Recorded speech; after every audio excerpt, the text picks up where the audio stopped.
नमस्कार, जय Jagannath, welcome to cricket चर्चा। आज आम कथा हवा इंडिया टूर ऑफ इंग्लैंड रो जो टी20 सीरीज जो चलची सेकंड टी20 विषय में कथा हवा आमे एटा भी कथा हवा जतले इंडिया रो कैप्टनशिप चेंज हेची एते सारा मैचेस हारुची कोन पई टॉस सिना सब जितुची किंतु मैचेस सब हारुची आ संजू सैमसन रो पोजीशन विषय भी कथा हवा आ इंडिया टूर ऑफ जिम्बाब्वे जो अछि ता विषय में डिस्कशन करिया।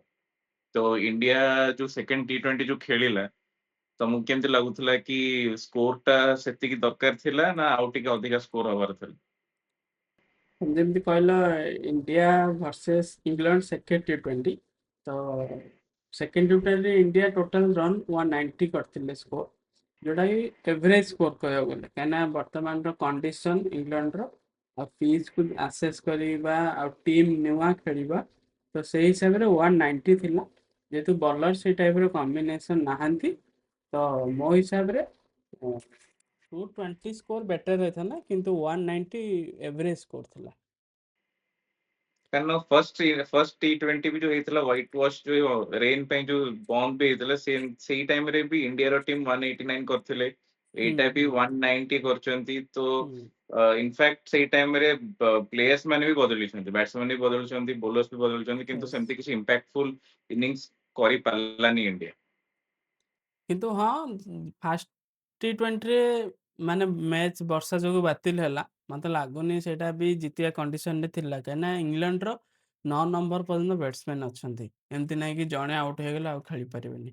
ତ ସେଇଟା ରହୁଥିଲା, ଆଉ ସେଦିନ ବି ସ୍କୋର ଲୋ କରିଥିଲେ, ଆଉ ପ୍ରିଭିୟସ୍ ମ୍ୟାଚରେ ବି ସ୍କୋର ଲୋ କଲେ, ଯୋଉଟା କି ମିଡିଲ ଅର୍ଡରରେ ଈଶାନ କିଶାନ ଯୋଉ ପାରି ଖେଳିଥିଲେ ସେଇଟା କୋଉଠି ନା କୋଉଠି କମ୍ କରାଇଲା, କାହିଁକିନା ଅଭିଷେକ ଶର୍ମା ବୈଭବ ସୂର୍ଯ୍ୟବଂଶୀ, ଯେହେତୁ ବୈଭବ ସୂର୍ଯ୍ୟବଂଶୀ ଫାଷ୍ଟ ମ୍ୟାଚ୍ ତାଙ୍କୁ ଓବିୟସଲି ଟାଇମ୍ ଲାଗିବ, ନୋ ଡାଉଟ୍।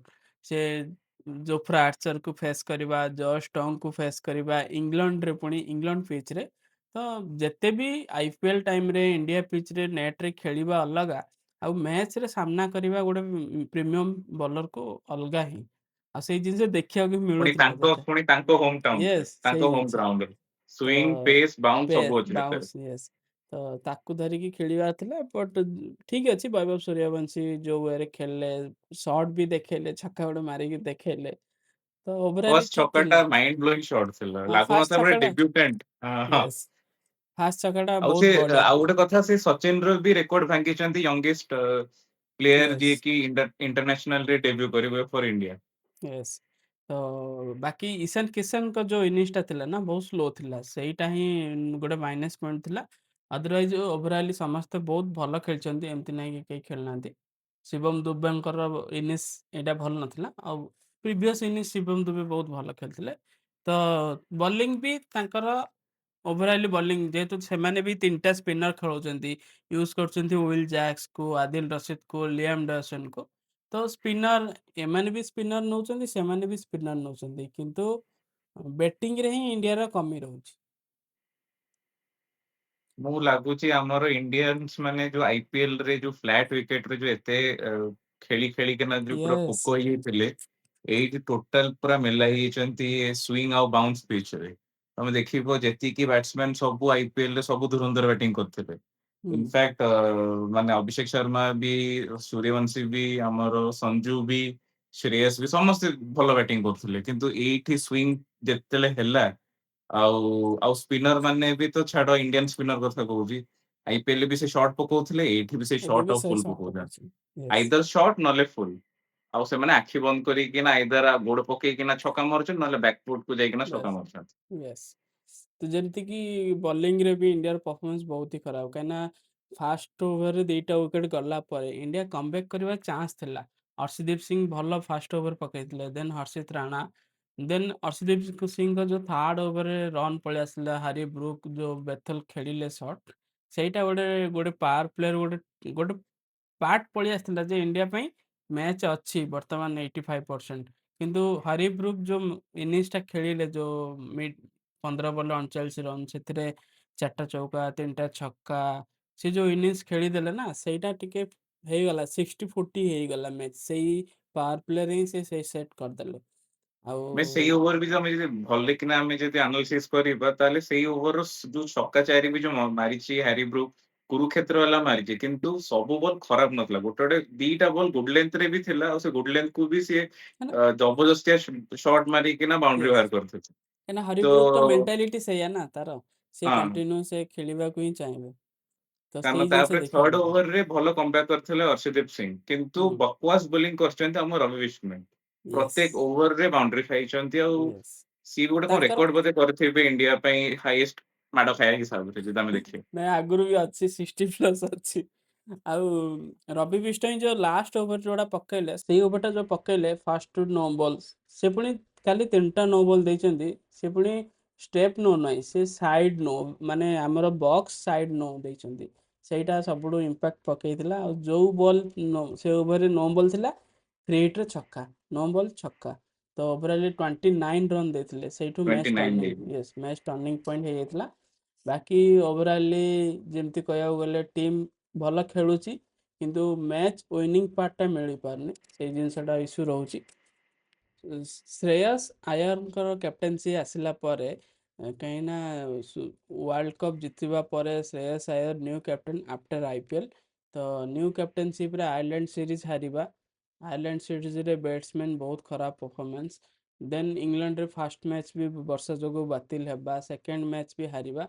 ମତେ ଲାଗୁଛି ଶ୍ରେୟସ ଆୟର ପାଇଁ ଏଇଟା ଗୋଟେ କିଛି ପ୍ରୋବ୍ଲେମ ଚାଲିଛି କି ନା ଟିମ୍ କମ୍ବିନେସନରେ କିଛି ଇସ୍ୟୁ ରହୁଛି, କଣ ଦେଖୁଛ ତମେ? ଅ ଶ୍ରେୟସ ଆୟର ତ ଆଜ ଅ ବ୍ୟାଟ୍ସମ୍ୟାନ ତମେ ଦେଖିବ ବହୁତ କ୍ଲାସି ଆଉ ଷ୍ଟାଇଲିଶ ବ୍ୟାଟ୍ସମ୍ୟାନ ନୋ ଡାଉଟ ସେଥିରେ।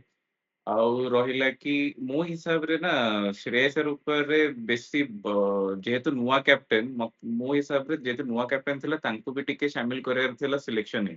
କାରଣ ମୁଁ ସିଲେକ୍ସନ ପ୍ରତି ପୁରା ଅଗେନଷ୍ଟ ରେ ହିଁ ଅଛି। ସିଲେକ୍ସନ ପୁରା ଫାଲତୁ କୋଚ ର ଆଉ ସିଲେକ୍ଟର୍ସ ମାନଙ୍କର ଅଜିତ ଅଗ୍ରକର ମାନଙ୍କର। କାରଣ ତମେ ଗୋଟେ ନୂଆ କ୍ୟାପ୍ଟେନ ଯେ ଦଉଛ ତାକୁ ହିଁ ପଚାରିବାର ଅଛି ତମକୁ କଣ ପ୍ଲେୟାର ଦରକାର। କାରଣ ତା ଉପରେ ବି ପ୍ରେସର ପଡୁଛି ନା ଯଦି ହାରୁଛ ମାନେ ସିଏ ହିଁ ତ ମିଡିଆ ଆଗରେ ଆଫ୍ଟର ମ୍ୟାଚ୍ ପ୍ରେସ୍ କନଫରେନ୍ସ ରେ ସେଇ ଆନ୍ସର ହେବ ନା କି କୋଚ୍ ନା କି selector. Yes. First point of ଇଏରେ ଫର୍ଷ୍ଟ ପଏଣ୍ଟ ହୁଁ, ଅଫ କଣ୍ଟାକ୍ଟ। ତ ମତେ ଲାଗୁଛି କୋଉ ହିସାବରେ ସମ୍ ପଏଣ୍ଟରେ ସିଲେକ୍ସନ ପାଇଁ ହିଁ ଏତେ ସବୁ ମ୍ୟାଚ୍ ହାରୁଛି କାରଣ ଇଣ୍ଡିଆ ଦେଖିବ ଟସ୍ ସବୁ ଜିତୁଛି ତା ମାନେ ଲକ୍ ପୁରା ଅଛି ଶ୍ରେୟସ ଆୟର ଫେଭରରେ।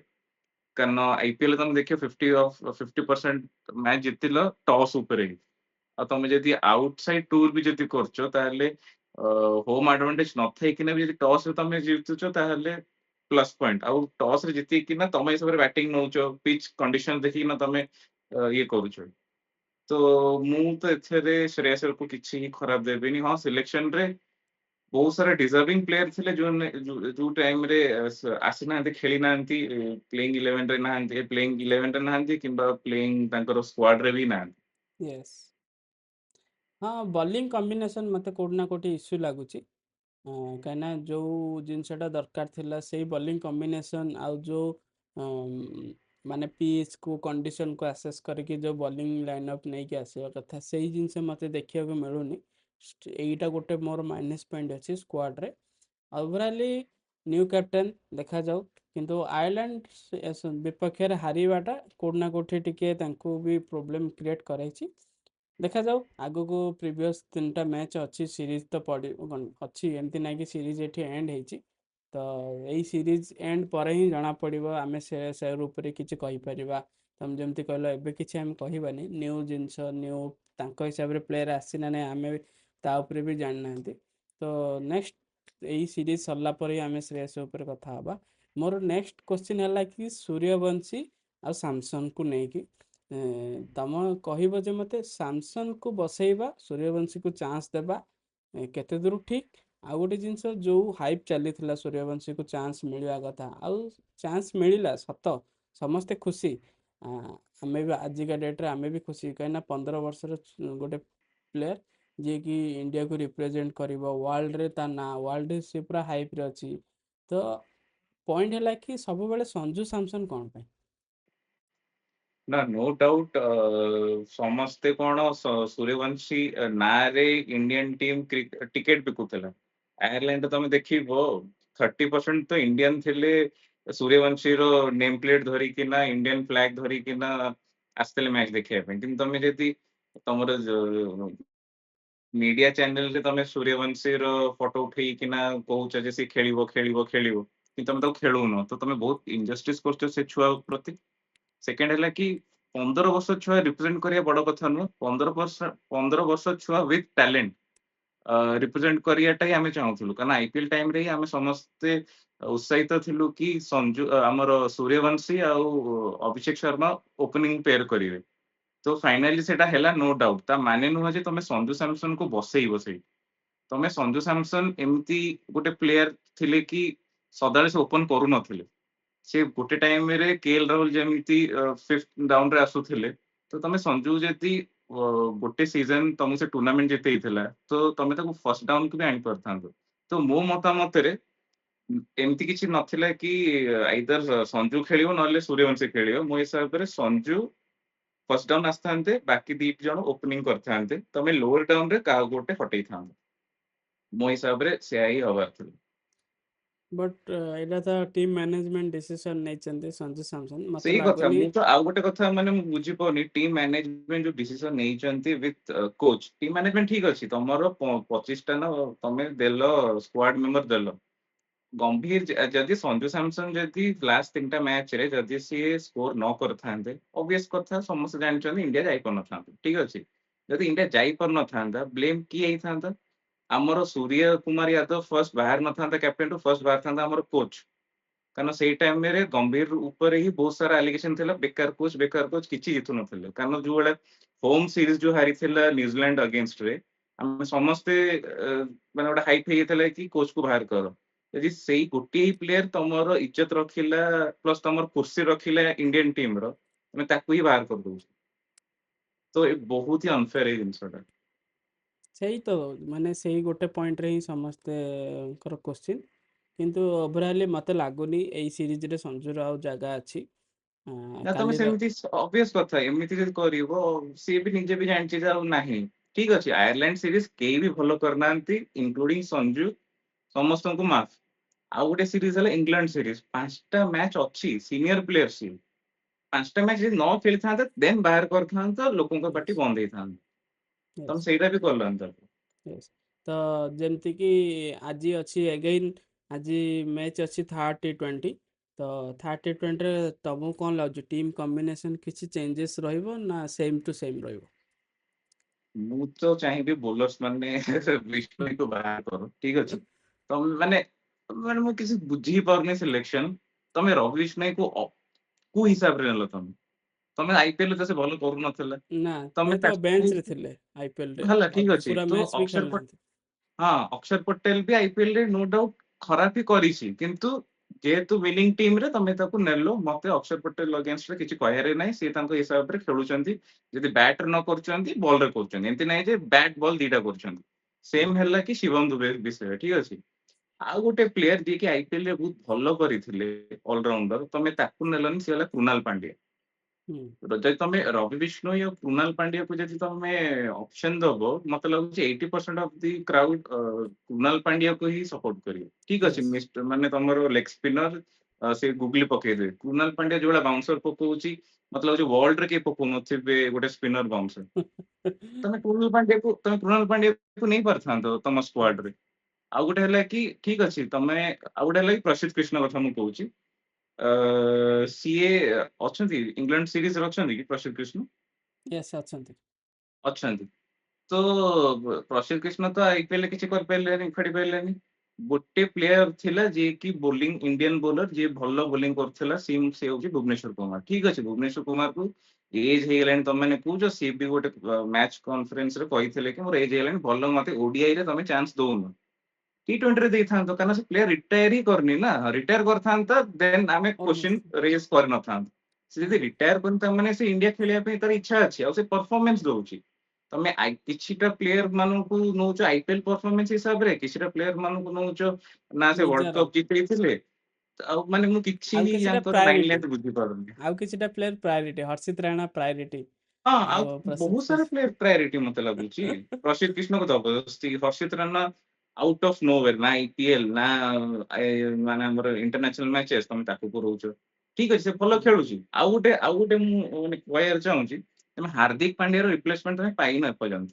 ନା। ତମେ ରାଗିକିନା ତମେ ତାକୁ ପୁରଉନ। ତମେ ଗୋଟେ ପ୍ଲେୟାର ରିପ୍ଲେସମେଣ୍ଟ ପାଇଁ ତମେ କେତେ ଜଣଙ୍କର ସ୍ପଟ ଖାଇଲଣି ତମ ସେ ପ୍ଲେଇଂ 11 ରେ ଖାଲି ଅଲରାଉଣ୍ଡର ପୁରେଇ।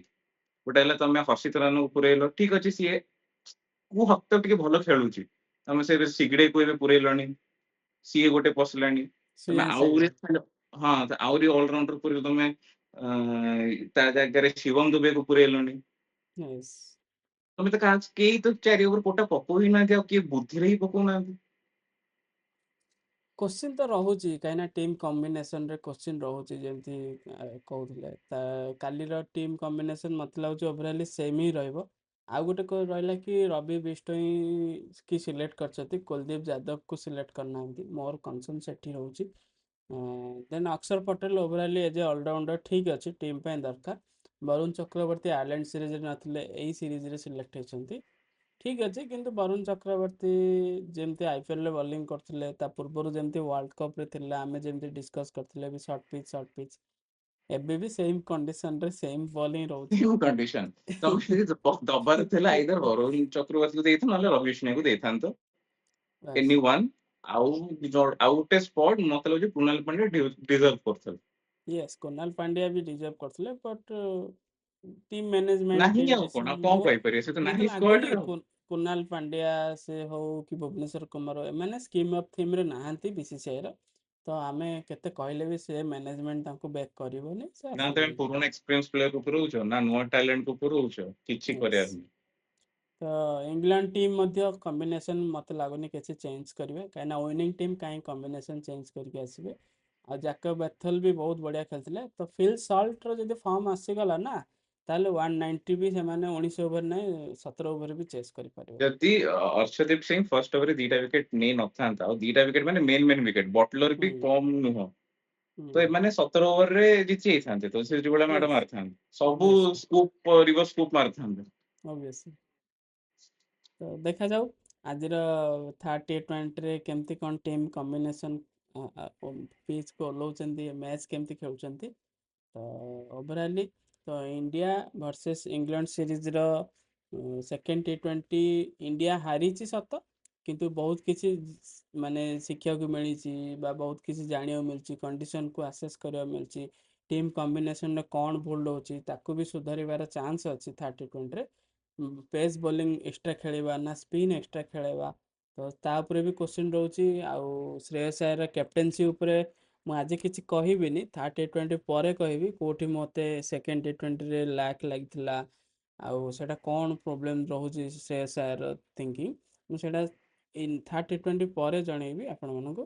ତ ଓଭରାଲି କମ୍ବିନେସନ୍ ବହୁତ ହି ଭଲ ଅଛି, ବଟ୍ ଆଇ ହୋପ୍ ଇଣ୍ଡିଆ ଜିତିବା, ମାନେ ଇଣ୍ଡିଆ ଜିତିକି ସିରିଜ ନ ଇମ୍ପୋର୍ଟାଣ୍ଟ ନାହିଁ ହାରିଯାଉ। ଜିତିବା, ସିରିଜ ନ ହାରିଯାଉ, ତାଠୁ ବଡ଼ ଇମ୍ପୋର୍ଟାଣ୍ଟ ହେଉଛି କି ନ୍ୟୁ କ୍ୟାପ୍ଟେନ୍ ପାଇଁ ଫାଷ୍ଟ ମ୍ୟାଚ୍ ଜିତିବାଟା ବହୁତ ବଡ଼ ଜରୁରୀ। ତ ଆଉ ଗୋଟେ ଆଜି ନ୍ୟୁଜ୍ ଆସିଛି, ଶିବମ ଦୁବେ ଇଣ୍ଡିଆ ପାଇଁ ୱାନ୍ ଡେ ପାଇଁ ସିଲେକ୍ଟ ହେଇଛନ୍ତି, ନୀତିଶ ରେଡ୍ଡୀକୁ ରିପ୍ଲେସ୍ କରିଛନ୍ତି। ଆଉ ଇଣ୍ଡିଆ ଟିମ୍ସ ଆନାଉନ୍ସ ହେଇଛି ଜିମ୍ବାବେ ସ୍କ୍ୱାଡ୍ ପାଇଁ, ଜିମ୍ବାବେ ଟୁର୍ ପାଇଁ। ତ ସ୍କ୍ୱାଡ୍ ମୁଁ କହିଦେଉଛି, ସ୍କ୍ୱାଡ୍ ହେଲେ Shreyas Iyer captain, Tilak Varma vice captain, Vaibhav Suryavanshi, Abhishek Sharma, Ishan Kishan wicket keeper, Shivam Dube, Shreyansh Hegde, Rinku Singh back କରିଛନ୍ତି, ହର୍ଷ ଦୁବେ, ବରୁଣ ଚକ୍ରବର୍ତ୍ତୀ, ପ୍ରିନ୍ସ ଯାଦବ, ୟଶ ଠାକୁର, ଅଶୋକ ଶର୍ମା ବେକ୍ କରିଛନ୍ତି, ମୟଙ୍କ ୟାଦବ ବେକ୍ କରିଛନ୍ତି, ପ୍ରଭସିମ୍ରତ ସିଂ କଲ୍ ଅଫ୍ ହେଇଛନ୍ତି। ତ ଓଭରାଲି ଟିମ୍ ବହୁତ ଭଲ ଅଛି, ବୋଲିଂରେ ବି ଆଡ୍ ହେଇଛନ୍ତି ମୟଙ୍କ ୟାଦବ, ଅଶୋକ ଶର୍ମା, ଯେହେତୁ ଜିମ୍ବାବେ ଟୁର୍। ଆଉ ଏଇଟା ଫୁଲ୍ ଟିମ୍ ବି ନୁହନ୍ତି, କିନ୍ତୁ ହଁ ଗୋଟିଏ ଜିନିଷ ଏଗେନ୍ ଏଠି ରହୁଛି କନସର୍ନ, ସଞ୍ଜୁ ସାମସନ୍ ଏଠି ବି ନାହାନ୍ତି। ମତେ ସେଇ ଲାଗୁନି କଥା ନା। ସଞ୍ଜୁ ସାମସନ୍ ଆ ପରେ ସାଇଡ୍ ହେଇଗଲେ, ମତେ ଯାହା ଫିଲ୍ ହେଲାଣି। ତ ତମେ କ'ଣ ଲାଗୁଛି? ମତେ ତ ମୁଁ 100% ସିଓର ଯେ ସଞ୍ଜୁ ସାମସନ୍ ଏଠୁ ଆଉ ବେକ୍ କରିବାର ନାହିଁ, ଏଇ ଇଂଲଣ୍ଡ ସିରିଜ T20 ଲାଷ୍ଟ। ଆଉ ତାଙ୍କର ଇଣ୍ଡିଆ ପାଇଁ ପୁରା ଯୋଉ ବାଟ ଥିଲା ନା T20ରେ ଗୋଟେ ବାଟ, ସେଇଟା ବି ବର୍ତ୍ତମାନ କ୍ଲୋଜ୍। ଅବଭିୟସଲି ଆମେ ସବୁ ଅପେକ୍ଷା କରିଥିଲୁ କି ତାଙ୍କୁ ଡ୍ରପ୍ କରାଯାଇଛି ନା ରେଷ୍ଟ କରାଯାଇଛି, ଆମେ ସମସ୍ତେ ଜାଣନ୍ତୁ ଏଇଟା ଡ୍ରପ୍, କିନ୍ତୁ ଷ୍ଟେଟମେଣ୍ଟ ଆସିଛି ରେଷ୍ଟେଡ୍। କ'ଣ ପାଇଁ ରେଷ୍ଟେଡ୍? ତମେ ତ ମ୍ୟାଚ୍ ହିଁ ଖେଳୁନି, ମ୍ୟାଚ୍ ଖେଳୁନ ଯୋଉ କ'ଣ ବି ପାଇଁ ମ୍ୟାଚ୍ ରେଷ୍ଟ? ଖେଳିଛନ୍ତି 2-3ଟା ବଲ୍ ହିଁ ଖେଳିଛନ୍ତି, ତମେ ରେଷ୍ଟ କ'ଣ ଦଉଛ ତାକୁ? ସେଇ କଥା। ସେ ବେଚାରା ତାର ଗୋଟେ କ୍ଲିପ ଆସୁଛି ଗୌତମ ଗମ୍ଭୀର ତାକୁ କହୁଛି ତୁ ନ ଖେଳିବା ପାଇଁ ତା ମନ ଦୁଃଖ ହେଇଯାଇଛି ତଥାପି ସିଏ କୁଣ୍ଢେଇଲା ଗମ୍ଭୀରକୁ ସ୍ମାଇଲ ଦେଇକିନା ଘଣ୍ଟାରେ ଦେଖିକିନା ସେ ତାର ଗଲା ଜଗିଂ କରିବା ପାଇଁ। ୟେସ୍। ଆଉ କଣ ହିଁ କହିବ ସେଭଳିଆ ମୁଁ ତ ଭାବି ହିଁ ନଥିଲି ଯେ ଶ୍ରେୟସ ଆୟର କ୍ୟାପ୍ଟେନ ହେବେ ବୋଲିକିନା ଫର୍ଷ୍ଟ ଅଫ ଅଲ ସିଏ ବି ଗୋଟେ ସ୍ପଟ ଖାଉଛନ୍ତି। ହୁଁ ହୁଁ ଯଦି ତମେ ସ୍କାଏ କୁ ବାହାର କରିବାର ଥିଲା ତ ନେକ୍ସଟ ଟ୍ୟାଲେଣ୍ଟେଡ ଆଉ ଏକ୍ସପିରିଏନ୍ସ ତ ସଞ୍ଜୁ ହିଁ ଥିଲେ। ତ ମତେ ତ ଲାଗୁଥିଲା ସଞ୍ଜୁକୁ ଏଇ ଅପରଚ୍ୟୁନିଟି ମିଳିଥାନ୍ତା ଆଜ ଅ କ୍ୟାପ୍ଟେନ। ମୁଁ ତ ପୁରା ସିଓର ଥିଲି କିନ୍ତୁ ତମେ କ୍ୟାପ୍ଟେନ ତ ବଦଳେଇଲ ତମେ ଭାଇସ କ୍ୟାପ୍ଟେନ ବଦଳେଇଲ ସବୁ ଟେଷ୍ଟନେସ୍ କରିଦେଲ। ସେ ନୁହଁ ସଞ୍ଜୁ ସତ କଥା ସଞ୍ଜୁ ଆଉ ଆସିବା କଷ୍ଟ ମତେ କଣ ଲାଗୁନି ନା। ନାମୁମକିନ ଟାଇପର ହେଇଗଲାଣି। ହୁଁ ତ ଓଭରାଲି ଆଉ ସେପଟେ ଟିମ୍ ଋତୁରାଜକୁ ଓଡିଆଇ ରେ ତମେ ତାକୁ ପୁରେଇବାକୁ ଚାହୁଁନ ସିଏ ନାଇଁ ତାକୁ ସେ ଏ ସିଏ ବି ବି ସାଇଡ ଲାଇନ। ଗେମ ରେ ତାକୁ ପୁରଉଛ। ୟେସ୍ ହଁ ସେ ସିଏ ବି ସବୁ ସାଇଡ ଲାଇନ। ଜାଣିଗଲେଣି ଆଇପିଏଲ ଖେଳିବେ ଯାହା ହଉ ଇନକମ କିଛି କରିବେ ଆଉ କରିବେ। କେହି ଆସିବେନି ଆଉ ହେଲା। ତ ଯୋଉ ଟିମ୍ ବର୍ତ୍ତମାନ ଅଛନ୍ତି ସେଇ ଟିମ୍ ହିଁ ଚାଲିବେ। ଆଉ ଭଲ ପ୍ଲେୟାରକୁ ଇଗ୍ନୋର କରୁଛନ୍ତି ଇଗ୍ନୋର ହେବେ ଆହୁରି। ଆଉ ବାକି କାରଣ ଓଭରାଲି ମୁଁ ଆଉ ଗୋଟେ ହେଲା କି ଧୋନି ପରଠୁ ଗୋଟେ ଇଣ୍ଡିଆର ଗୋଟେ ପ୍ରପର କିପର ଯିଏ କି ଲଙ୍ଗ ଟର୍ମ ଯିଏ ଥିଲା ସେ ହେଲା ଗୋଟେ ରିଷଭ ପନ୍ଥ ଥିଲା ତାକୁ ୟେସ୍। ବି ତମେ ବାହାର କରିଦେଲ ମାନେ ଗୋଟେ ପ୍ରପର କିପର ଯଦି ଇଣ୍ଡିଆରେ ରହିବନି ନା ତମେ Ishan Kishan no doubt talent ଏବେ ଭଲ ଖେଳୁଛି କିନ୍ତୁ ତାର ହାଇଟ୍ ପ୍ରୋବ୍ଲେମ ଇସ୍ୟୁ ରହୁଛି ତାର। ସେ ହୁଁ ବେଶୀ ଟାଇମ କିପିଂ ନୁହଁ ସ୍ପିନର ପାଇଁ ଠିକ ଅଛି କିନ୍ତୁ ଗୋଟେ କିପର ଯଦି କନଷ୍ଟାଣ୍ଟ ନ ରଖିବ ବହୁତ ପ୍ରୋବ୍ଲେମ ବହୁତ ହବ ଆଗକୁ। ବହୁତ ତ ଦେଖାଯାଉ ଟିମ୍ ସ୍କ୍ୱାଡ୍ ତ ଆନାଉନ୍ସ ହେଇଛି ଜିମ୍ବାପ ଟୁର୍ ପାଇଁ କେମିତି କ'ଣ ପରଫର୍ମାନ୍ସ କରୁଛନ୍ତି ଆଉ ଆମେ ଆପଣଙ୍କୁ ପ୍ରିଭ୍ୟୁ ବି ଭିଡ଼ିଓ ନେଇକି ଆସିବୁ ମ୍ୟାଚ୍ ପୂର୍ବରୁ ମ୍ୟାଚ୍ ପରେ। ତ ଏଠୁ କଣ୍ଟିନ୍ୟୁ ରହିବ କଣ୍ଟିନ୍ୟୁ ଭିଡ଼ିଓ ରହିବ ଆପଣମାନଙ୍କ ପାଇଁ। ତ ଆଜି ପାଇଁ ଏଇ ଭିଡ଼ିଓଟି ଆମେ ଏତିକି ରଖୁଛୁ। ତ ଆପଣଙ୍କୁ ଯଦି ଏଇ ଭିଡ଼ିଓଟି ଭଲ ଲାଗିଥିବ ତାହେଲେ ଏଇ ଭିଡ଼ିଓକୁ ଲାଇକ୍ କରିବେ ସେୟାର କରିବେ ସବସ୍କ୍ରାଇବ୍ କରିବାକୁ ଜମା ବି ଭୁଲିବେନି। Thank you.